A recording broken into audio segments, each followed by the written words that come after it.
Shalom Bethel family. Let me welcome you to what is the first, maybe the last, depending on your feedback, video review of last week's Torah discussion in Shul on Saturday. Last week we had a Torah discussion called Language as Legacy. We started out by talking about the daughters of Tzlafchad. See, in the Parshat Pinchas, we learn how a group of young women, 5 daughters of a man named Tzlafchad, come to Moses just as our time in the desert is coming to an end and people are thinking about the land that they will inherit in the Holy Land. And they say, our father died and we have no brothers, he left no sons. Should it be that our father has no legacy, no place among the Jewish people because he has no land in Israel, or his progeny have no land in Israel, just because he had no sons? And they say, let us inherit our father's land.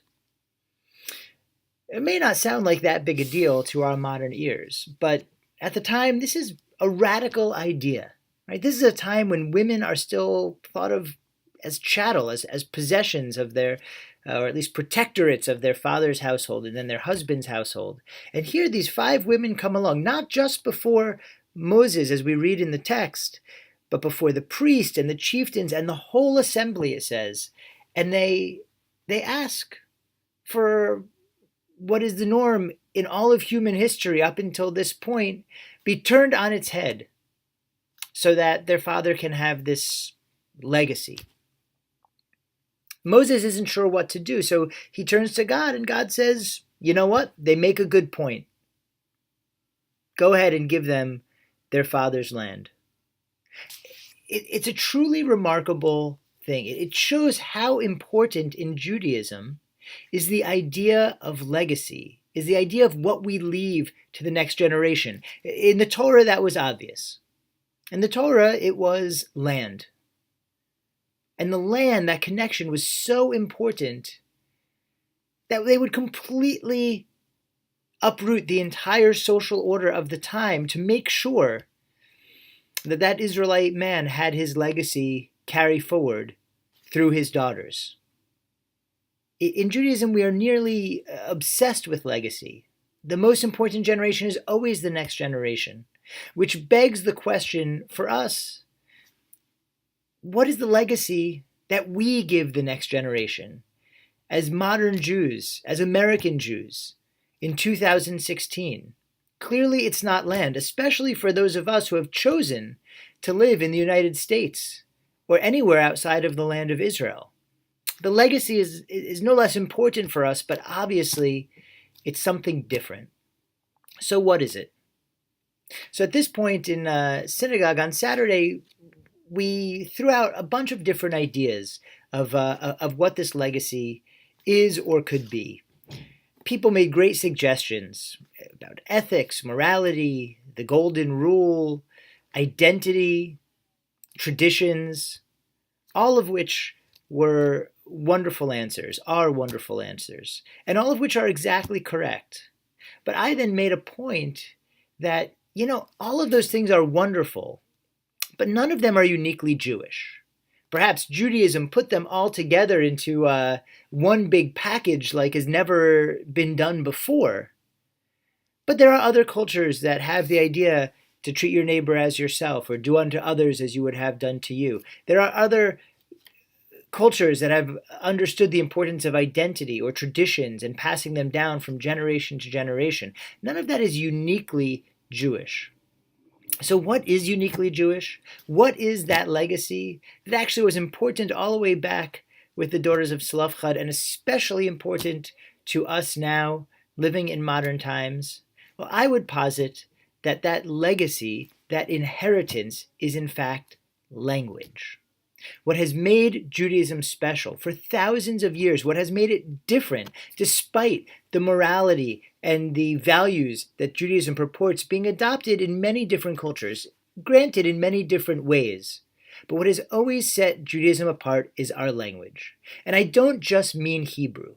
I do mean Hebrew, and I think it's a tragic loss in American Jewry that we don't learn Hebrew, that we don't teach Hebrew as a living language and a comprehensible language to our children or to our adults.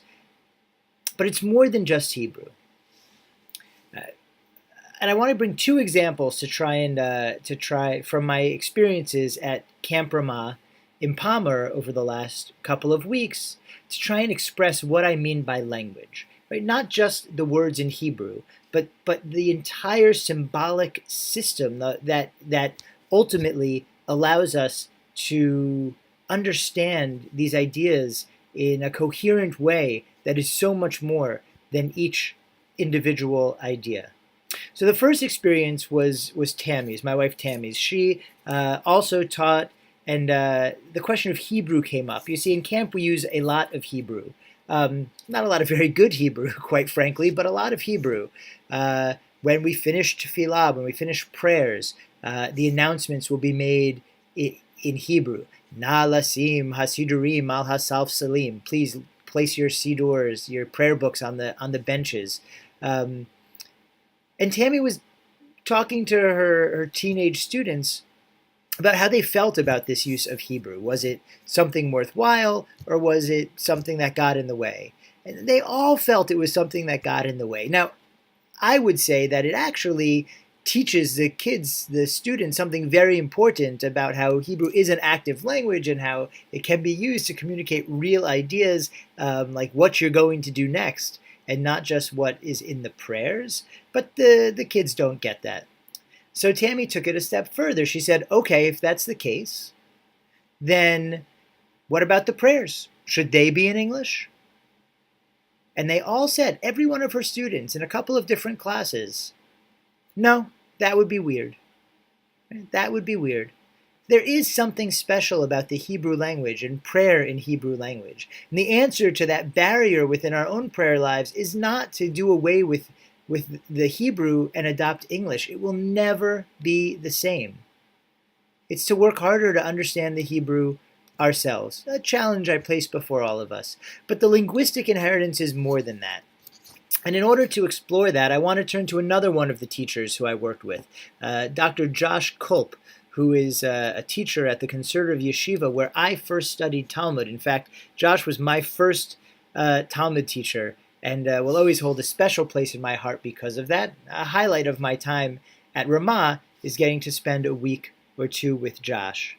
Well, Josh taught an amazing class, and I have the notes in the source sheet here, or that you can read online, from Josh's project. Josh reviewed the Amida with his students.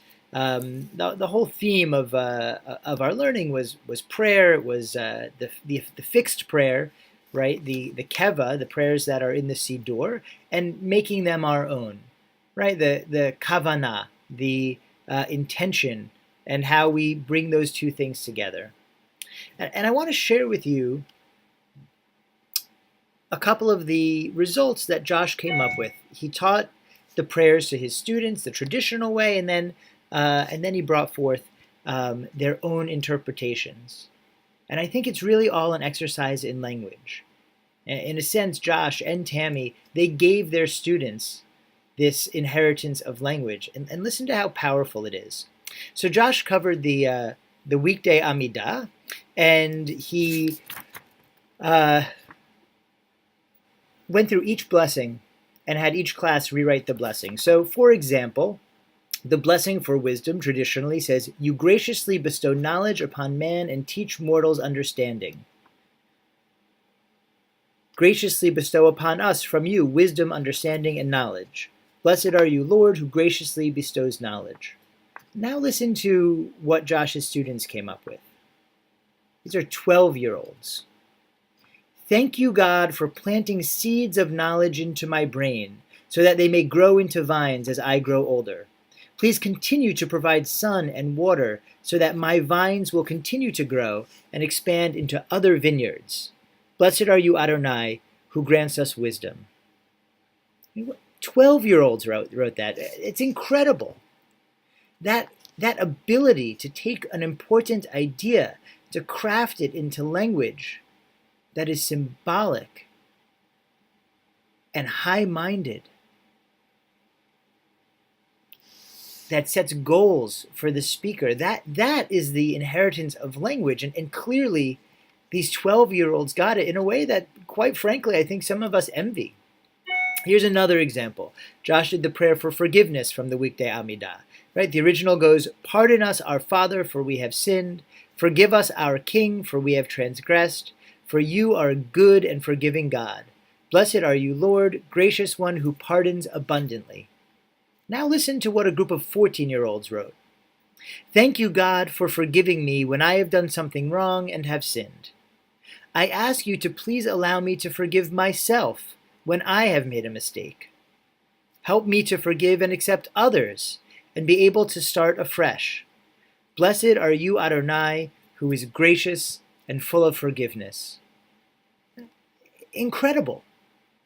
An incredible idea. Forgiving the self, accepting and forgiving others, seeing our own activity as a reflection of God's attribute of forgiveness. That is the language that we have inherited as Jews. Lots of cultures, lots of religions have forgiveness. But the way we express it, the way these 14-year-olds expressed it, that is magnificent. That is our inheritance as Jews, and the one that it is our challenge to pass to the next generation.